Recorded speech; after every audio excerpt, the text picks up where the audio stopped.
नमस्कार दोस्तों। आज सुनते हैं शरत चंद्र चट्टोपाध्याय की कहानी अभागी का स्वर्ग। चलिए कहानी शुरू करते हैं। 7 दिनों तक ज्वरग्रस्त रहने के बाद ठाकुर दास मुखर्जी की वृद्धा पत्नी की मृत्यु हो गई। मुखोपाध्याय महाशय अपने धान के व्यापार से काफ़ी समृद्ध थे। उन्हें 4 पुत्र, 4 पुत्रियां और पुत्र पुत्रियों के भी बच्चे, दामाद, पड़ोसियों का समूह, नौकर चाकर थे। मानो यहाँ कोई उत्सव हो रहा हो। धूमधाम से निकलने वाली शव यात्रा को देखने के लिए गांव वालों की काफ़ी भीड़ इकट्ठी हो गई। लड़कियों ने रोते रोते माता के दोनों पाँव में गहरा आलता और मस्तक पर बहुत सा सिंदूर लगा दिया। बहुओं ने ललाट पर चंदन लगाकर बहुमूल्य वस्त्रों से सास की देह को ढक दिया और अपने आंचल के कोने से उनकी पद धूलि झाड़ दी। पत्र, पुष्प, गंधमाला और कलरव से मन को ये लगा ही नहीं कि यहाँ कोई शोक की घटना हुई है। ऐसा लगा जैसे बड़े घर की गिरहणी 50 वर्षों बाद पुनः एक बार नई तरह से अपने पति के घर जा रही हो। शांत मुख से वृद्ध मुखोपाध्याय अपनी चिरसंगिनी को अंतिम विदा देकर छिपे छिपे दोनों आंखों के आंसू पोंछकर शोकार्त कन्या और बहुओं को सांत्वना देने लगे। प्रबल हरी ध्वनि से प्रातःकालीन आकाश को गुंजित कर सारा गांव साथ साथ चल दिया। एक दूसरा प्राणी भी थोड़ी दूर से इस दल का साथी बन गया और वो थी कंगाली की माँ। वह अपनी झोंपड़ी के आंगन में पैदा हुए बैगन तोड़कर इस रास्ते से हाट जा रही थी। इस दृश्य को देखकर उसके पग हाट की ओर नहीं बढ़े। उसका हाट जाना रुक गया और उसके आंचल में बैगन बंधे रह गए। आंखों से आंसू बहाती हुई वो सबसे पीछे शमशान में आ पहुंची। शमशान गांव के एक कोने में गरुड़ नदी के तट पर था। वहां पहले से ही लकड़ियों का ढेर, चंदन के टुकड़े, घी, धूप, धूनी आदि उपकरण एकत्र कर दिए गए थे। कंगाली की माँ को निकट जाने का साहस नहीं हुआ, अतः वह एक ऊंचे टीले पर खड़ी होकर शुरू से अंत तक सारी अंत्येष्टि क्रिया को उत्सुक नेत्रों से देखने लगी। चौड़ी और बड़ी चिता पर जब शव रखा गया, उस समय शव के दोनों रंगे हुए पांव देखकर उसके दोनों नेत्र शीतल हो गए। उसकी इच्छा होने लगी कि दौड़कर मृतक के पांव से एक बूंद आलता लेकर वह अपने मस्तक पर लगा ले। अनेक कंठों की हरिध्वनि के साथ पुत्र के हाथों में जब मंत्रपूत अग्नि जलाई गई, उस समय उसके नेत्रों से झरझर पानी बरसने लगा। वो मन ही मन बारंबार कहने लगी, सौभाग्यवती माँ, तुम स्वर्ग जा रही हो। मुझे भी आशीर्वाद देती जाओ कि मैं भी इसी तरह कंगाली के हाथों अग्नि प्राप्त करूं। लड़के के हाथ की अग्नि ये कोई साधारण बात नहीं। पति, पुत्र, कन्या, नाती, नातिन, दास, दासी, परिजन, संपूर्ण गृहस्थी को उज्जवल करते हुए यह स्वर्गारोहण देखकर उसकी छाती फूलने लगी। जैसे इस सौभाग्य की वह फिर गणना ही नहीं कर सकी। सद्य प्रज्वलित चिता पर अजस्त्र धुआं नीले रंग की छाया फेंकता हुआ घूम घूम कर आकाश में उठ रहा था। कंगाली की माँ को उसके बीच एक छोटे से रथ की आकृति जैसे स्पष्ट दिखाई दे गई। उस रथ के चारों ओर कितने ही चित्र अंकित थे। भीतर जैसे कोई बैठा हुआ था। उसका मुंह पहचान में नहीं आता था, परंतु उसकी मांग में सिंदूर की रेखा थी और दोनों पदतल आलता से रंगे हुए थे। ऊपर देखती हुई कंगाली की माँ की दोनों आंखों से आंसुओं की धारा बह रही थी। इसी बीच एक 15-16 वर्ष की उम्र के बालक ने उसके आंचल को खींचते हुए कहा, तू यहाँ आकर खड़ी है माँ, भात नहीं रांधेगी? चौंकते हुए पीछे मुड़कर माँ ने कहा, रांधूंगी रे। अचानक ऊपर की ओर उंगली उठाकर व्यग्र स्वर में कहा, देख देख बेटा, ब्राह्मणी माँ उस रथ पर चढ़कर स्वर्ग जा रही हैं। लड़के ने आश्चर्य से मुंह उठाकर कहा, कहाँ? फिर क्षण भर निरीक्षण करने के बाद बोला, तू पागल हो गई है माँ, वह तो धुआं है। फिर गुस्सा होकर बोला, दोपहर का समय हो गया, मुझे भूख नहीं लगती क्या? पर माँ की आंखों में आंसू देखकर बोला, ब्राह्मणों की बहू मर गई है तो तू क्यों रो रही है माँ? कंगाली की माँ को अब होश आया। दूसरे के लिए शमशान में खड़े होकर इस प्रकार आंसू बहाने पर वह मन ही मन लज्जित हो उठी। यही नहीं, बालक के अकल्याण की आशंका से तुरंत ही आंखें पोंछकर तनिक सावधान संयत होकर बोली, रोंगी किसके लिए रे? आंखों में धुआं लग गया? यही तो। हाँ, धुआं तो लग ही गया था, तू रो रही थी। माँ ने और प्रतिपाद नहीं किया, लड़के का हाथ पकड़कर घाट पर पहुंची, स्वयं भी स्नान किया और कंगाली को भी स्नान कराकर घर लौट आई। शमशान पर होने वाले संस्कार के अंतिम भाग को देखना उसके भाग्य में नहीं बंधा था। संतान के नामकरण के समय माता पिता की मूर्खता पर विधाता अंतरिक्ष में बैठे हुए अधिकतर केवल हंसकर ही संतुष्ट नहीं हो जाते, तीव्र प्रतिपाद भी करते हैं। इसी से उनका संपूर्ण जीवन उनके स्वयं के नामों को ही मरण पर्यंत चिढ़ाता रहता है।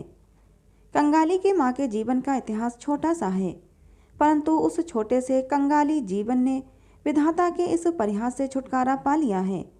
उसके जन्म के बाद ही उसकी माँ मर गई। पिता ने क्रुद्ध होकर उसका नाम रखा अभागी। माँ थी नहीं, पिता नदी में मछली पकड़ते घूमता रहता था।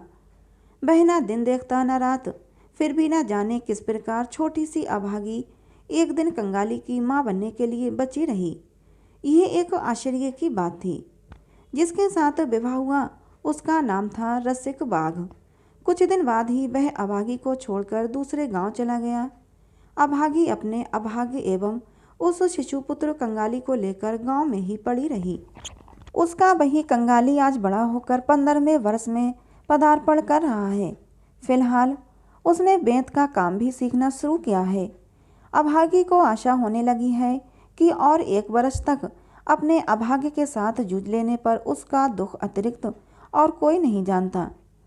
कंगाली ने पोखर से हाथ मुंह धोकर लौटकर देखा। उसके भोजन की थाली के बचे भोजन को माँ एक मिट्टी के पात्र से ढक रही है। आश्चर्यचकित होकर उसने पूछा, तुमने नहीं खाया माँ? बहुत देर हो गई बेटा, अब भूख नहीं रही। लड़के ने विश्वास न किया, बोला, नहीं भूख क्यों ना रही, कहाँ है, देखूं तो तेरी हांडी। इस छलना द्वारा वह बहुत दिनों से कंगाली को धोखा देती आ रही है। आज उसने हांडी देखकर ही छोड़ी। उसमें केवल एक ही व्यक्ति के भोजन के लिए भात था। तब वह प्रसन्न मुख से माँ की गोद में जा बैठा।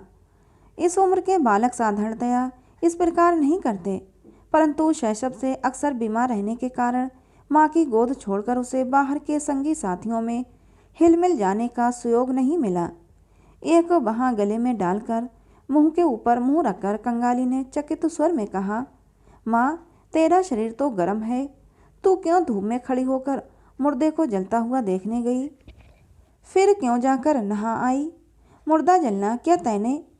माँ ने झपटकर लड़के के मुंह को हाथ से दबाते हुए कहा, छी बच्चे, मुर्दा जलना नहीं कहते, पाप होता है। सती लक्ष्मी महारानी रथ पर चढ़कर स्वर्ग गई हैं। बालक ने संदेह करते हुए कहा, तेरे पास एक ही बात है माँ, रथ पर चढ़कर भी कहीं कोई स्वर्ग जाता है? माँ बोली, मैंने तो आंखों से देखा है। ब्राह्मणी माँ रथ के ऊपर बैठी थी, उनके रंगे हुए दोनों पाँव को सबने अपनी आंखों से देखा है रे। सबने देखे हैं? कंगाली ने आश्चर्य से पूछा।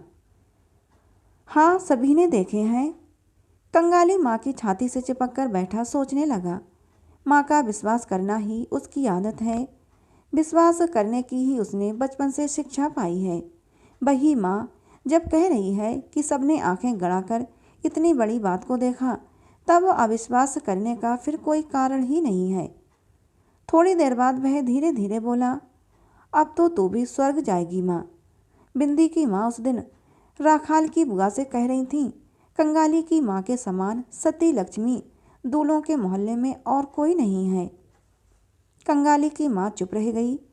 कंगाली उसी प्रकार धीरे धीरे कहने लगा, पिता ने जब तुझे छोड़ दिया तब कितने दुख और कष्ट तुझे झेलने पड़े, फिर भी एक दिन के लिए भी पिता पर तेरा क्रोध नहीं देखा। तुझे आशा थी कि कंगाली के बचने पर तेरा दुख दूर हो जाएगा। हाँ माँ, तेरे न बचने पर मैं कहाँ से बचता? मैं तो बिना खाए पिए उतने दिनों में कब का मर गया होता। माँ ने लड़के को दोनों हाथों से पकड़कर छाती से चिपटा लिया। वस्तुतः अनेक प्रकार के परामर्श देने वाले लोगों का अभाव न होते हुए भी सहायता करने वाला व्यक्ति उन दिनों कोई नहीं मिल पाया था। यही नहीं और भी बहुत उपद्रव उसके साथ किए गए थे। उन बातों को स्मरण कर अभागी की आंखों से पानी बहने लगा। लड़का अपने हाथों से इन्हें पोंछता हुआ बोला, कांथरी बिछा दूं माँ, सोएगी? माँ चुप रही। कंगाली ने चटाई बिछाई, कांथरी बिछाई, माचे के ऊपर से तकिया उठाकर रख दिया। फिर उसे बिछौने की ओर खींचकर ले जाने लगा तो माँ बोली, कंगाली, आज तुझे काम पर जाने की ज़रूरत नहीं। काम काज न करने का प्रस्ताव कंगाली को बहुत अच्छा लगा, परंतु बोला, जलपान के 2 पैसे फिर वो नहीं देगा माँ। ना दे, आ तुझे एक कथा सुनाऊं। और नहीं लुभाना पड़ा। कंगाली उसी क्षण माँ की छाती से लगकर लेटते हुए बोला, तो अब कहे, राजपुत्रो कोतवाल का पुत्र और वह पक्षी राज घोड़ा। अभागी ने राजपुत्र कोतवाल के पुत्र और पक्षी राज घोड़े की बात से कहानी आरंभ की। यह सब उसकी दूसरों से बहुत दिनों की सुनी हुई एवं कितनी ही बार कही हुई कथाएं थीं। परंतु कुछ देर बाद ही कहाँ गया उसका राजपुत्र और कहाँ गया उसका कोतवाल का पुत्र। उसने एक प्रकार उपकथा आरंभ की कि जो उसने दूसरों से नहीं सीखी थी, स्वयं की रचना थी। उसका स्वर जितना बढ़ने लगा, ऊष्ण रक्त स्रोत जितने द्वैत वेग से मस्तिष्क में बहने लगे, उतना ही वो जैसे नई नई उपकथाओं के इंद्रजाल की रचना करने लगी। उनका न विराम था न विच्छेद। कंगाली की छोटी सी देह बार बार रोमांचित होने लगी।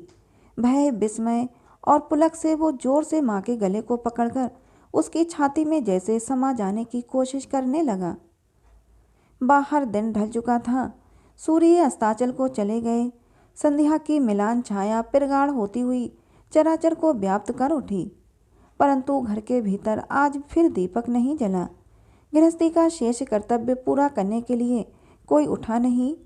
निबिड़ अंधकार में केवल रुग्ण माता का अबोध गुंजन निस्तब्ध पुत्र के कानों में सुधा वर्षण करता हुआ चलने लगा। वह उसी शमशान और शमशान की कहानी थी।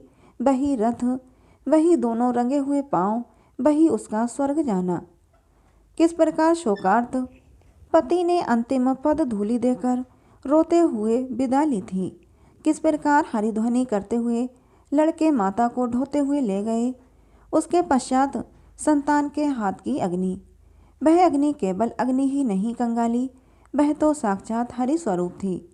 उसका आकाश तक उठा हुआ धुआं धुआं नहीं था बच्चे, वह तो स्वर्ग का रथ था। कंगाली चरण, मेरे बेटे, क्या माँ, तेरे हाथ की अग्नि यदि पालूं तो ब्राह्मणी की माँ की भांति मैं भी स्वर्ग जा सकूंगी। कंगाली ने अस्फुट स्वर में केवल ये कहा, माँ ऐसा नहीं कहते। माँ उस बात को शायद सुन भी ना सकी। ऊष्ण निश्वास छोड़कर कहने लगी, बेटा, आहा ये है सौभाग्य। लड़के के हाथ की अग्नि, रथ को तो आना ही पड़ेगा। लड़के ने मुंह ऊपर रखकर भर्राए कंठ से कहा, ऐसा मत कहो माँ, मुझे बड़ा डर लगता है। माँ ने कहा, और देख कंगाली, तेरे पिता को एक बार पकड़ लाऊंगी, वैसे ही अपने पाँव की धूली मस्तक पर लेकर वे मुझे विदा करेंगे, वैसे ही पाँव में आलता, माथे पर सिंदूर देकर। परंतु कौन उसे देगा? तू देगा ना रे कंगाली। तू मेरा लड़का है, तू ही मेरी लड़की है, तू ही मेरा सर्वस्व है। कहते कहते उसने लड़के को कसकर छाती से चिपटा लिया। अभागे के जीवन नाटक का अंतिम अंक समाप्त हो चला है, जिसका विस्तार अधिक नहीं, सामान्य ही है। जान पड़ता है 30 बरस ही अब तक पार हुए होंगे या न हुए होंगे। अंत भी हुआ उसी प्रकार, सामान्य भाव से। गांव में कबीराज नहीं थे, दूसरे गांव में उनका निवास था। कंगाली जाकर रोया धोया, हाथ पांव जोड़े, अंत में लोटा गिरवी रखकर उन्हें 1 रुपये की सलामी दी। उस सबका कितना आयोजन करना पड़ा। खरल, मधु, अदरक का सत्व, तुलसी के पत्तों का रस। कंगाली की माँ ने लड़के से नाराज होकर कहा, क्यों तू मुझे बिना बताए लोटा गिरवी रखने गया? कंगाली ने हाथ झुकाकर कई गोलियां अभागी को दी। उन्हें माथे से लगाकर फेंकते हुए उसने कहा, अच्छी होंगी तो वैसे ही हो जाऊंगी। बागदी दूलों के घर में अभी भी कोई औषधि खाने से नहीं बचता। 2 दिन इसी प्रकार बीत गए। पड़ोसी खबर पाकर देखने के लिए आए। वे जो घरेलू नुस्खे जानते थे, हिरन के सींग का घिसा हुआ पानी, गिट्टी कौड़ी जलाकर शहद में मिलाकर चटा देना इत्यादि, बिना खर्चे की औषधियों को सब बताकर अपने काम से चले गए। बालक कंगाली घबरा उठा। माँ ने उसे गोद में खींचते हुए कहा, कबीराज की गोलियों से कुछ नहीं होता बेटे, और उन लोगों की औषधियों से क्या काम चलेगा बेटे, मैं ऐसे ही अच्छी हो जाऊंगी। कंगाली ने रोते हुए कहा, तुमने गोलियां खाई ही नहीं माँ, चूल्हे में फेंक दी, ऐसे क्या कोई अच्छा होता है, मैं ऐसे ही अच्छी हो जाऊंगी। अच्छा देख, तू थोड़ा सा भात वात बनाकर खा ले, मैं भी खा लूँगी। कंगाली पहली बार अनभ्यस्त हाथों से भात रांधने लगा। ना तो वह मांड ही निकाल सका, न अच्छी तरह पका ही सका। चूल्हा उससे जलता नहीं था, उसमें पानी गिर पड़ने से धुआं होता है। भात पसाते समय चारों ओर से गिर पड़ता है। माँ के नेत्र छलछला आए। उसने स्वयं एक बार उठने की चेष्टा की, परंतु माथा सीधा न कर सकी, खाट पर ही लुढ़क गई। खाना बन जाने पर बालक को पास बुलाकर किस प्रकार क्या करना होता है, उसका विधिवत उपदेश करते समय उसका छीण कंठ अवरुद्ध हो गया। आंखों से जल की धारा बहने लगी। गांव का ईश्वर नाड़ी देखना जानता था। दूसरे दिन सवेरे उसने नाड़ी देखकर उसी के सामने मुंह को गंभीर बना लिया। कंगाली की माँ ने उसका अर्थ समझा, परंतु उसे भय भी नहीं लगा। सब लोगों के चले जाने पर उसने लड़के से कहा, इस बार एक बार उन्हें बुलाकर ला सकता है बेटे। किसे माँ? उन्हीं को रे, उस गांव में जो चले गए हैं। कंगाली ने समझते हुए भी पूछा, पिता को? अभागी चुप रह गई। कंगाली बोला, वे आएंगे क्या माँ? अभागी को स्वयं भी पूरा संदेह था, तो भी धीरे धीरे कहा, जाकर कहना माँ केवल आपके पाँव की धूली चाहती है। वह उसी समय जाने को तैयार हो गया। तब उसका हाथ पकड़कर बोली, थोड़ा सा रोना धोना बेटे, कहना माँ जा रही है। कुछ ठहरकर बोली, लौटते समय नायन भाभी से थोड़ा सा आलता ले आना। कंगाली, मेरा नाम लेते ही वह तुझे दे देंगी, मुझे बहुत प्यार करती है। प्यार उसे बहुत सी करती हैं। जुअर होने की अवधि से माँ के मुख से इन कई वस्तुओं की बातें इतनी बार इतनी प्रकार से सुनी हैं कि वह वहाँ से रोता अपनी यात्रा पर चल दिया। दूसरे दिन रसिक दूल्हे समयानुसार जब आ उपस्थित हुआ, उस समय अभागी को जरा भी होश नहीं था। मुंह पर मृत्यु की छाया पड़ रही थी। आंखों की दृष्टि इस संसार के कार्यों को त्याग कर किसी अनजान देश में चली गई थी। कंगाली ने रोकर कहा, अरे माँ, पिता आए हैं, पाँव की धूली लोगी ना। माँ शायद समझी, शायद नहीं समझी।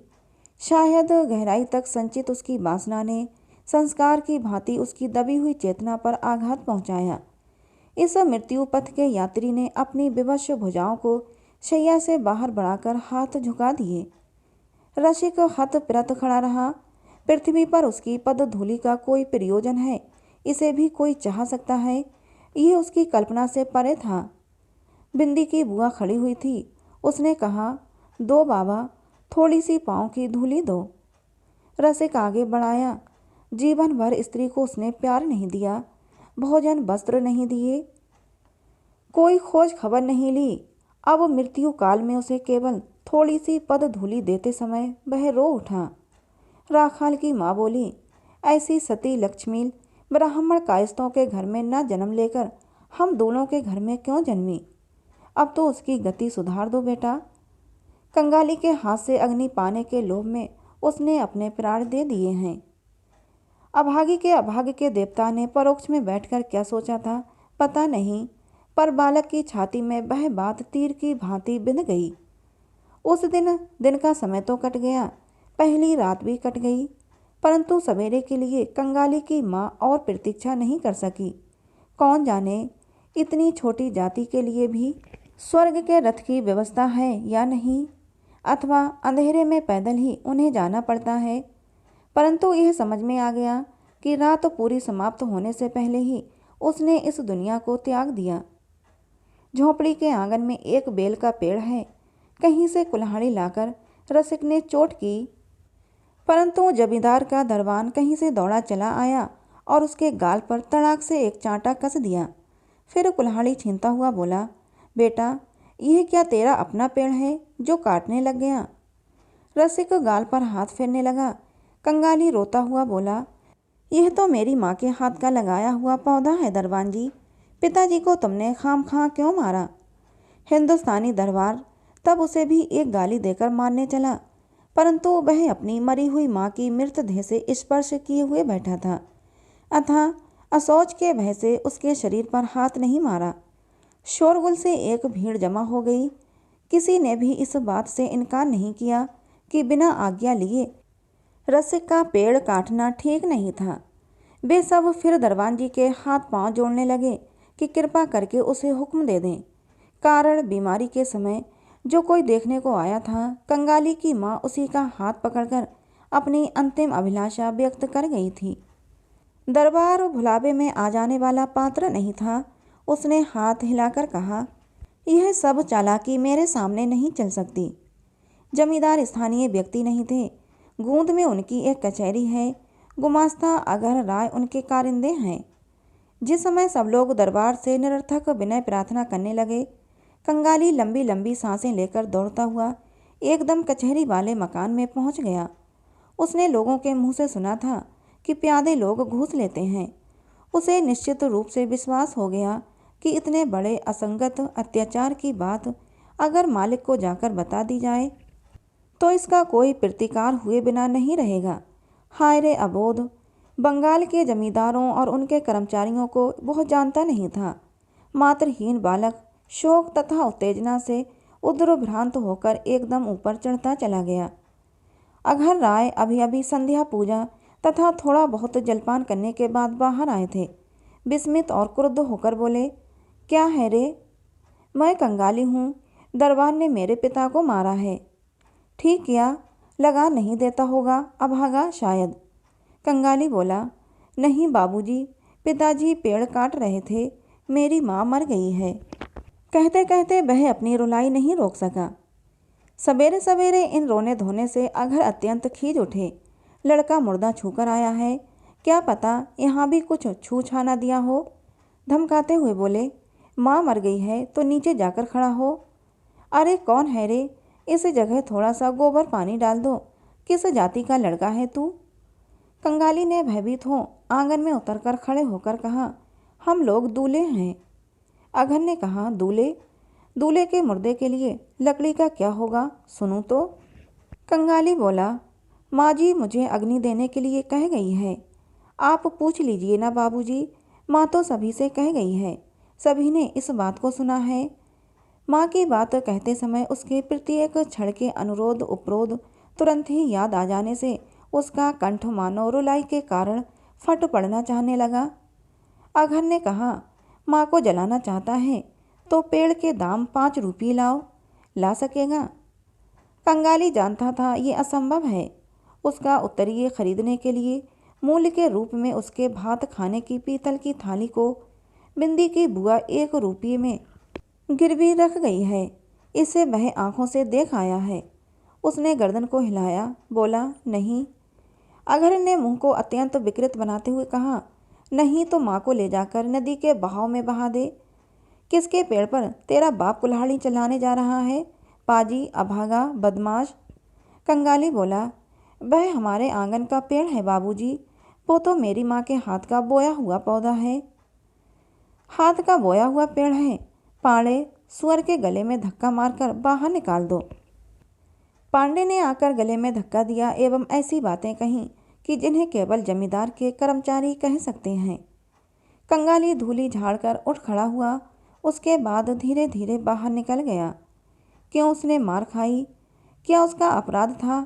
लड़का इसे सोच भी नहीं पाता। गुमास्ते के निर्विकार हृदय में दाग तक नहीं पड़ा। पढ़ने पर यह नौकरी उसे नहीं मिलती। कहा, परेश देख तो इस बेटा का लगान बाकी पड़ा है कि नहीं। हो तो इसका जाल बाल जो कुछ हो छीन ले और आकर रख देना। अभागा भाग कर जा सकता है।